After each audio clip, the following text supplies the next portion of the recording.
それが本当に思いを爆発させてくれるような、みんなの前でもう一回誓えるんだったらさ、もう2人追加して1回戦を5試合にしたら、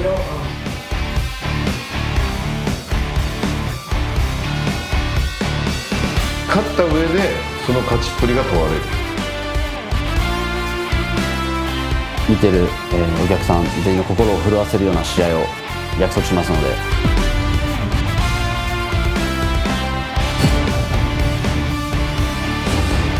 ファイターたちの命運をかけたディスティニードローです。一斉に封筒の中身を確認してください。中身はご自身のみで確認してください。俺が望んでた数字を引けたからよかったです。1番を引いたのはズール選手です。3番のこちらディスティニーステージ、続いて2番の方、ホセ・トーレス選手、向かっていきました。2番の赤コーナーになりました。3番を引いた方、ご起立ください。ストライカーの曽谷選手とそのズール選手とやりたいなとずっと思ってたんで、やっぱグランプリやっぱ国の選手がやっぱ多いじゃないですか。なんで1回目でちょっとしょっぱい試合するとあれかなと思ったんで、1回目はバチバチでいきたいなと。導かれるようにデスティニーですね、それこそデスティニーロード。伊藤選手も腕組みをして今、曽谷選手が待つんだったらやっぱズール行こうと思って悩んでいますが、なんと早くも対戦決定。伊藤有希選手はズール選手の対戦を選びました。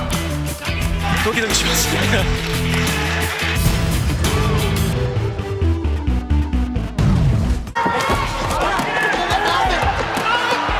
伊藤有希、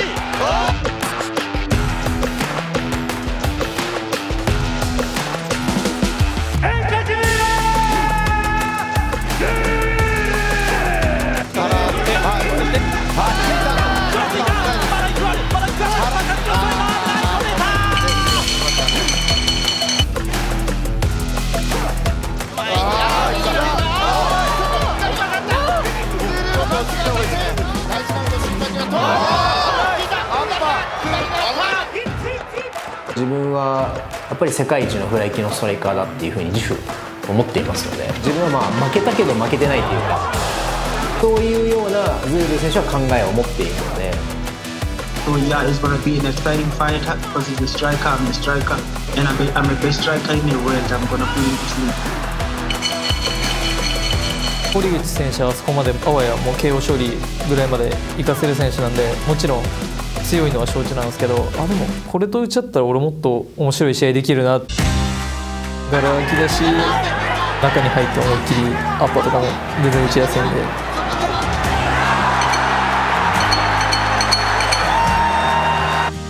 伊藤有希、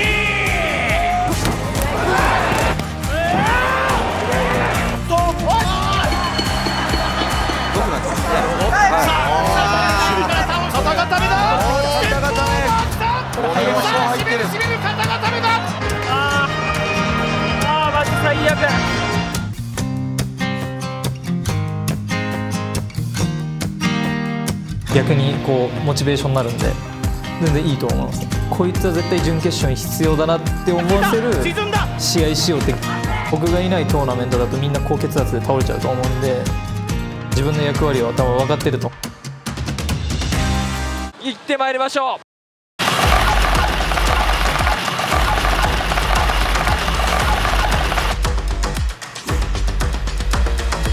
10分の1で2000万って言ったらもうやばいっすよかなり割のいいギャンブル。めちゃめちゃいいですよ。パチンコとかなんて399分の1ですから、激アツっすね。灼熱っす。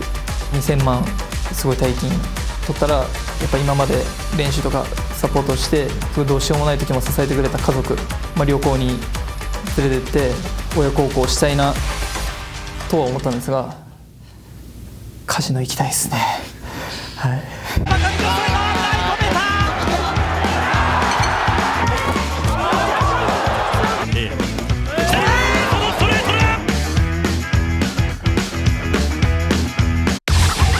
続いて4番の方、ち上がってください。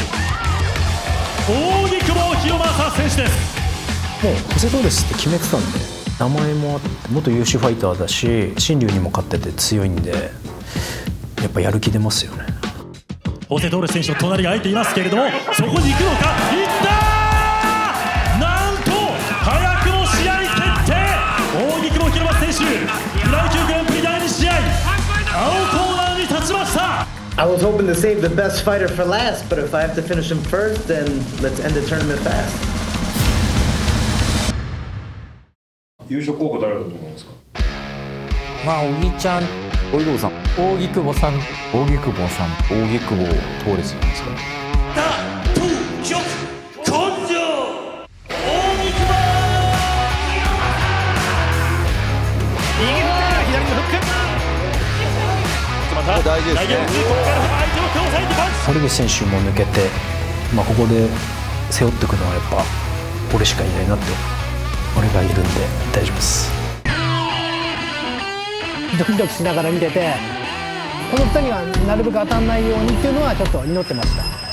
決勝とかで当たった場合はもうやるしかないですよ。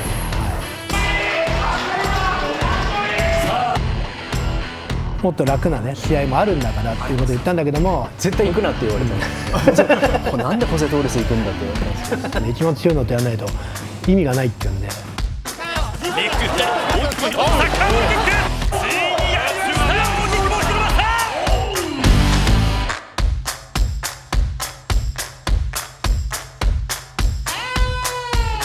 マイコンですか。ちょっと考えてますね。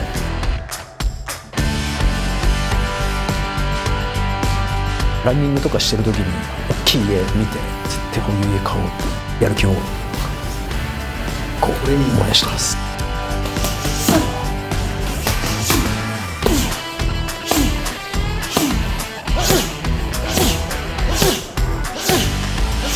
前は1日それこそ5分10ラウンドとか毎日やってたんですよね。今考えるとよくやってたなと思って。でも今もう本当に試合は5分3ラウンドなんで、5分3ラウンド全力でできればいいっていう考えでやってます。スパンが短いんで、大きい怪我もねしちゃったらまたその治すのに時間もかかるし。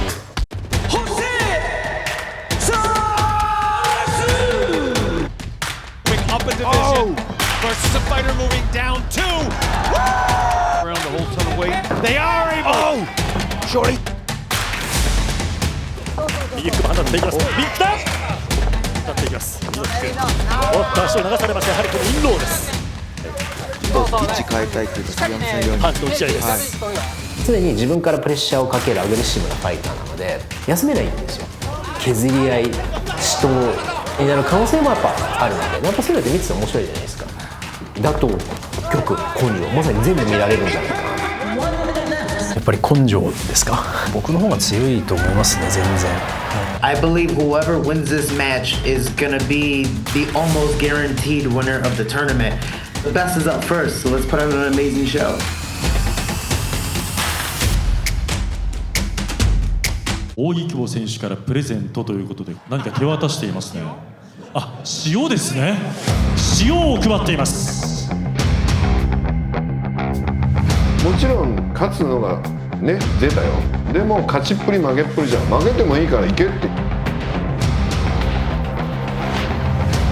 俺たちのことを評価するのはファンだよ、はい、この人たちを熱狂させて感動させて涙流させてなんぼじゃん。はい、親に怒ってるように見えて多分僕に言ってましたよね。はい、勝った上でその勝ちっぷりが問われる。ちょっとそのライジンさんの考えとはちょっと違うかもしれないですね、とこは。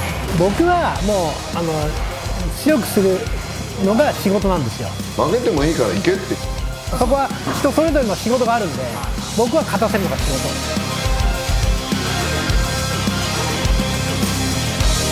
最後自分が残すものって何かなって考えた時にやっぱフライ級盛り上げるっていうことかなって思いますね。とにかくね、扇久保は強いし、扇久保を倒すようなね若い選手が出てこないのが原因であって。足止めないですね。足止めないです。UFC も今ねまたフライ級がこうバッと来てるんで、ライジンもきたいですね。この試合は UFC のチャンピオンに勝っている荻久保とランキング3位のアルバジに勝っているホセ・トーレスがやる、これお遊びじゃないよねっていうのはもう胸張って言える試合なんじゃないかなと思います。自分のこの20年間やってきた総合格闘技の全てを出せば面白くなるんで。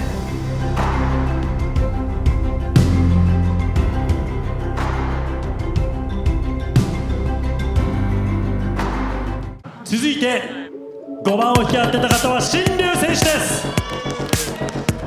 さあ新竜選手が選ぶのは伊藤とそこかなみたいな言ってました。はい。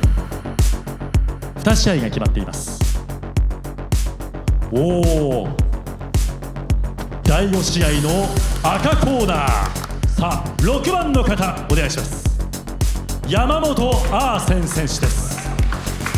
よしって思ったし、全部狙い通りでよかったなみたいな。どこを選んでくるんでしょうか。それではお願いします。山本アーセン選手、孫井愛、なんと新竜誠選手の隣を選択、素早く対戦を決めています。舐められてんだなって思いました。はい。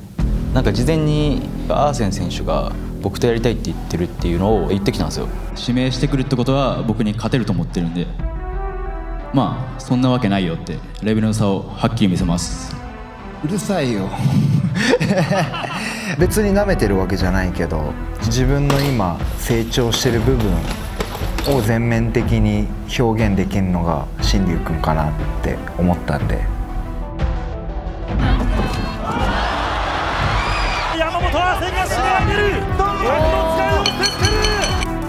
すごい戦いに、うわー低いタックル、リフトブレイクから間を空けずに攻め続けた。ボディが効いた。膝だ。望んだ数字で望んだ相手を選べたからいい流れ来てるっていう、今日何よりも楽しくて。まあ仲良し恋ししに来てるわけじゃないんで、命かけてこのトーナメントをやるんで。サポンと振り上がる、締め上げていく、残り時間は10秒。肘何度も使っています。キックだ。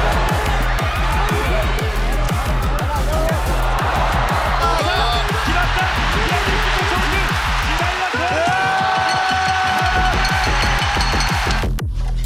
優勝しない自分が想像できないというか、僕は世界レベルだと思ってるんで。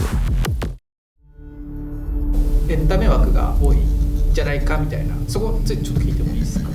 そのまんまじゃないですか戦績が伴わないのもそうですし、人気だけで出るような選手とかも。どなたがそれにいや言わないでおります。これぐらい言ったら分かるじゃないですか。はい。ネットの意見とか見てると、アーセン選手ちょっと意外だなみたいなってあったかと思うんですけど。あると思う。でもそれがあるから楽しくなるんじゃないですか。俺がひっくり返した時にマジかみたいな。1試合目勝ったらどうなるんだろう、みんなの反応みたいな。チャンピオンになったらどうっていう。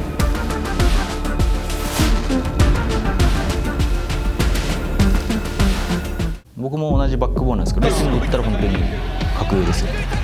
MMA のレスリングで僕負けると思う。総合的に僕は全部上回ってると思います。運動神経もいいし、で寝技もうまいし、バランスのいいトップ選手だなって思う。やっぱアーセン選手、この中だったら実は新竜選手と手が合うというか、ストロングポイントが一緒なんですよ。実績とか経験で言ったら新竜選手の方が全然上なはずなんですよ。だけども一個一個のこう武器を細分化していくと強みは本当に一緒ですね。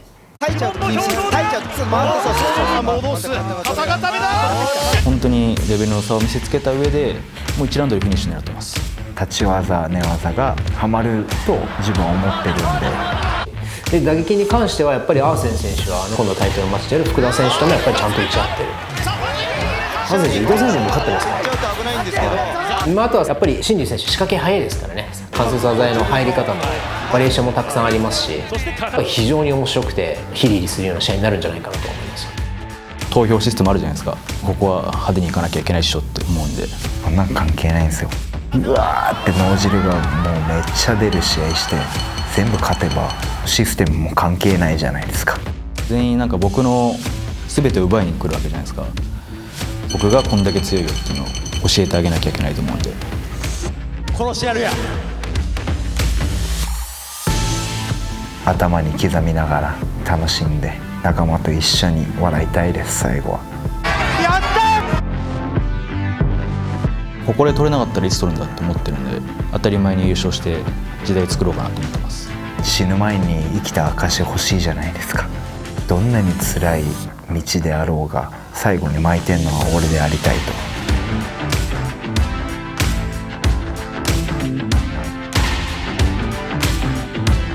9番を選んだのはどちらか、ご起立ください。本谷選手です。さあフライ級に転向してきた本谷選手、どこを選ぶ？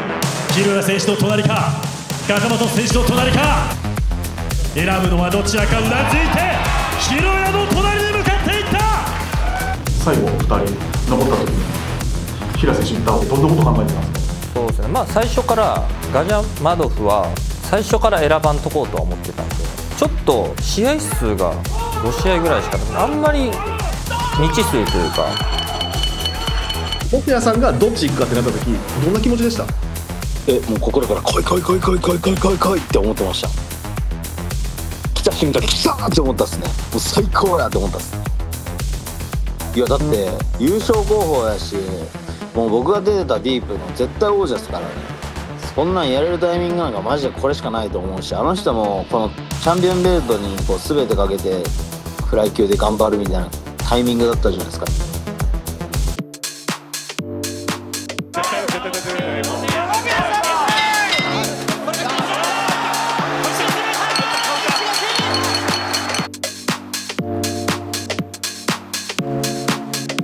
ちょっと強引にでもね、ストレートで左距離を詰めた。バウンド打った。最後のバウンドで入っていく本谷祐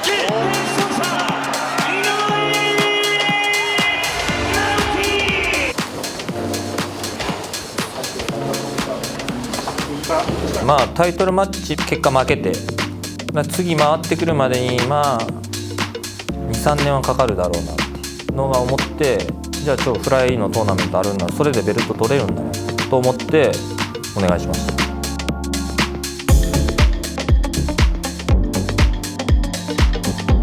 もうちゃんとアグレッシブに自分から作る。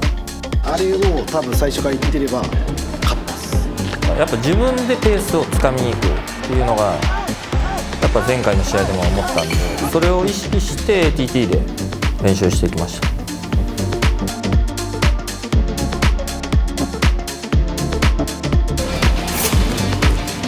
Thank you so much. ありがとう。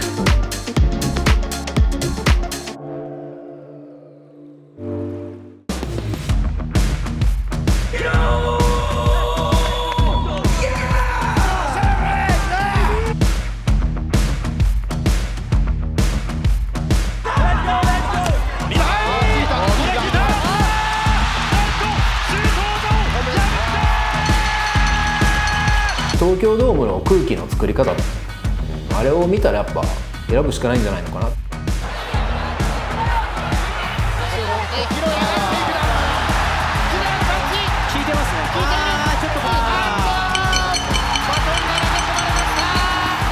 からライジンやっぱり実力もそうですけれども、やっぱりお客さんが見たいもの、お客さんを熱狂させる選手っていうところがやっぱ大事なんじゃないかな。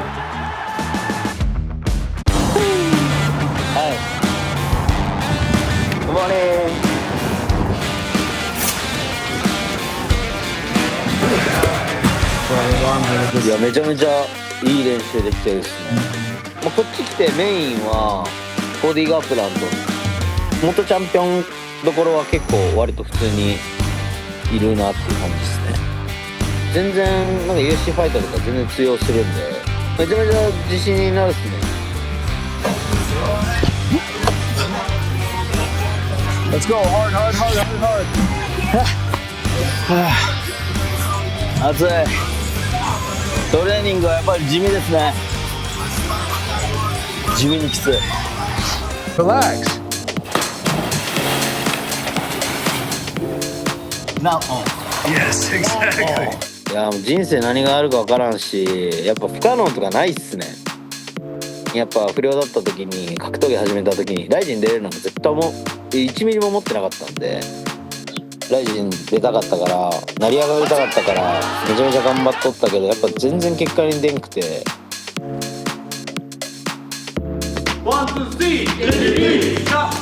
格闘技本気でやってたからこそチャンス巡ってきて、それを掴むやっぱだけの準備はちゃんとしてきてたのかなっていうふうに思うし、やることやってれば絶対ベルトを負けると思ってるんで、不可能ないことを証明したいですね。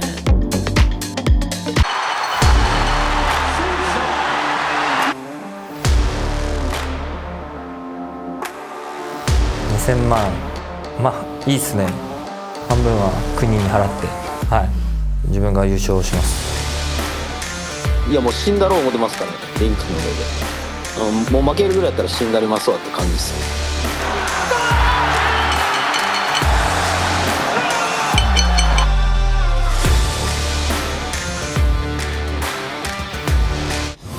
城屋の隣に向かっていった赤コーナーに立ちました。残すところは曽谷選手になります。10番目は曽谷隆樹選手。挽回するような試合を7月にやれるっていうんだったら、やらせじゃねえかってなんかいろんな人言ってたんですけど、マジで本当にもうガジャマト選手の隣に今立ちました。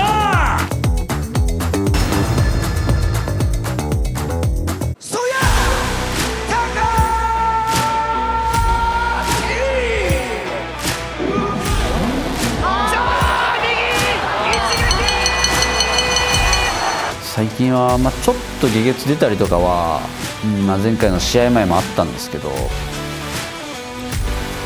医者が無理って言っても、もう親を困らせても女を泣かせても、もうやめられないんです、格闘技だけは。なんでフック上から鉄槌、5列獅子がレフリーが止まった。そういう榊帰ってきた。治らない病気ではありますし、もうこれが最後かもしれないわけじゃないですか。第2週はソヤコー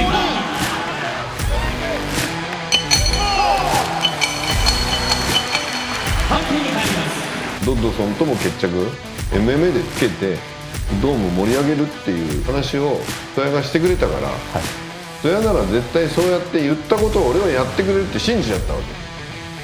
ジョン・ドッドソンと再び相まみえます。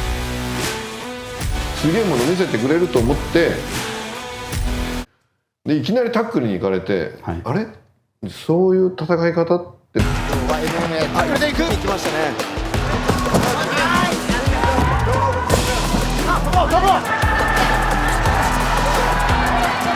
勝ち負けはもちろんだけど、俺たちのことを評価するのはファンだよ、ファンのハート揺さぶってなんぼじゃん。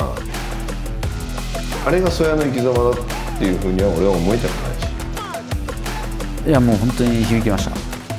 何もなかったら、あれだけね、多分言ってくれることもないだろう。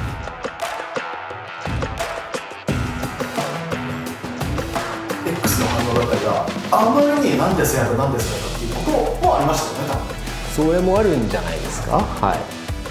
挽回するような試合を7月にやれるっていうんだったら、どうよ。4月6やります。頑張れよ曽谷。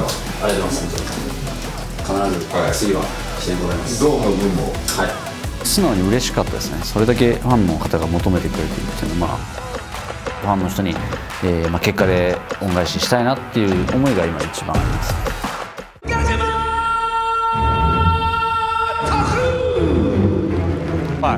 Отрабатывает Олег Джаматов, заход, жесткие локти. ほとんどフィニッシュ打撃すべてです。100% ですね。サイドフック、さあ捕まった。首相から来た。首相から来た。これがラジャモトフ。世界的の緊急事態宣言。アリビック選手なんかやっぱすごく貧しいところで育っているので、やっぱり自分の人生を変えるため、ちょっと日本人には最近見られないなっていう部分のやっぱり強烈なハングリー精神っていうのは彼から感じますね。Но сейчас мое время. Желаю всем пройти без травм. 27-го мы покажем зрелище. 首相から来た。これがラジャモトフ。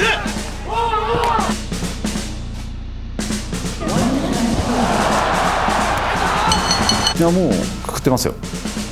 僕は下がらないんで。僕はもう勝たせるのが仕事なんで、盛り上げろとは言えないんで、肉の生かしたいけどっていうのもまあいかないと思うけど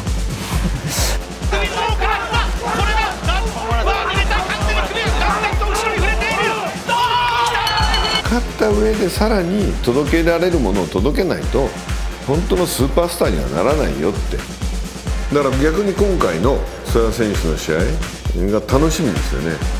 まあ、自分だったらKO でね勝って、みんな満足させられると思ってるんで、全力でいきますね。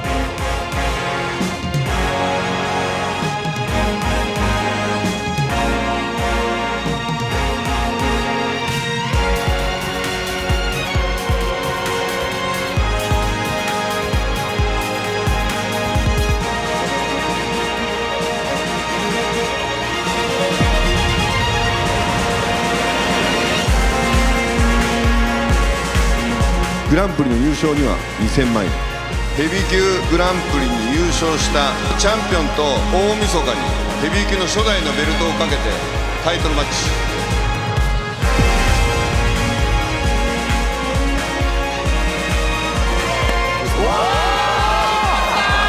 判定でジョゼ・アウグストが1回戦突破。ワンツーここはクレバーですね。ユナニマスでしょ。1回戦を突破しました。さ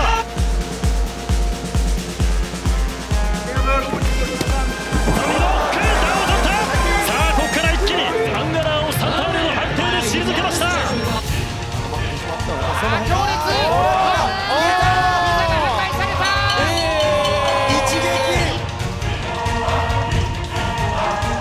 高坂さんのところに通って、ちょうど1年ぐらいに経って挑む大会なんで、僕なりの MMA のそれなりの形が見せれる試合になるとは思ってます。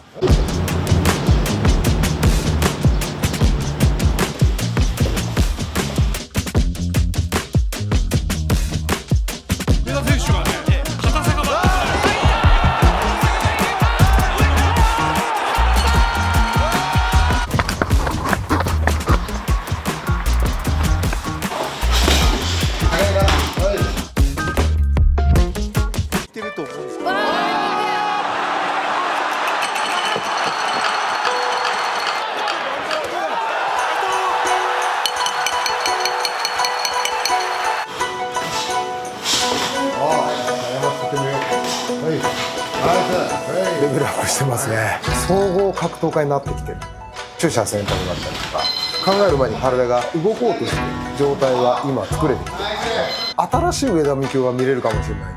自分をね、高坂さん MMA ファイターに変えてくれたし、この前の渋沢選手との試合もそうでしたけど、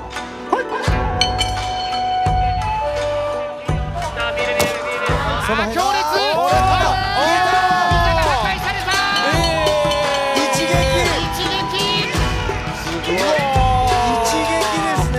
MMA ファイター上田美京の進化をね、このトーナメントを通じて見てほしいところなんで、本当僕一人のためだけに時間を割いてやってくれてるのがほとんどなんで、高坂さんのこのアライアンスのチームもそうだし、岡見さんのゲンでもそうですけど、勝ちたいとかそんなんじゃないですよ。負けられないっていうそういう気持ちですよ。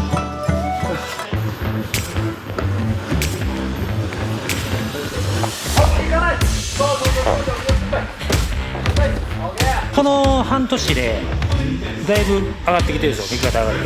寝技の攻防でも三京選手の強みって柔らかさの中に芯があるっていうところになってくるんで、来た時と比べればもう雲泥の差ですね。 MMA における組み技においても上田君の形を作れるようになってきてると思います。ここで組みをやることによって、自分の打撃がもっと生かされるようになったので、空手技を攻めてこの世界に来てますから、世界に自分の打撃をね証明していく試合になるかなと。本当に負けられない。来人からヘビー級の会議がなくなるんじゃないかというぐらいの危機感を持ってね、準決勝やりたいと思ってます。判定で1回戦突破。ユナニマスでしょ。1回戦を突破しました。3対0の判定で退けました。次は大丈夫です。やっぱり日本の極真空手対ロシアの軍隊格闘技というか、この試合はもう打撃戦になるんじゃないですか。 FNC が推薦してきた軍隊格闘マスターが参入。アレクサンダー・ソルダードキン、そしてバックキックだ。突き刺すようにボディに打ち込んでいきました。それだけやっぱ早い段階で倒しに行こうっつって決めに行く選手です。プリンス・アンガラーを3対0の判定で退けました。 Sebenarnya ini Bulgarian sebagai bisnisnya 空手を見た理由がやっぱり世間で言われる最強 UFC ファイター空手があって勝てないでしょっていうイメージがついてそれがすごく悔しくて大山増達総裁なら MMA 行くだろうとまあ生きてたらっていう気持ちで僕はMMA 行った一番でかいやつらが集まっていくところで勝つことがやっぱり一つ武道家としての形にもなると思うので今回の相手を見る限り 1.2 ラウンド 1,2 ラウンドで終わる試合になると思う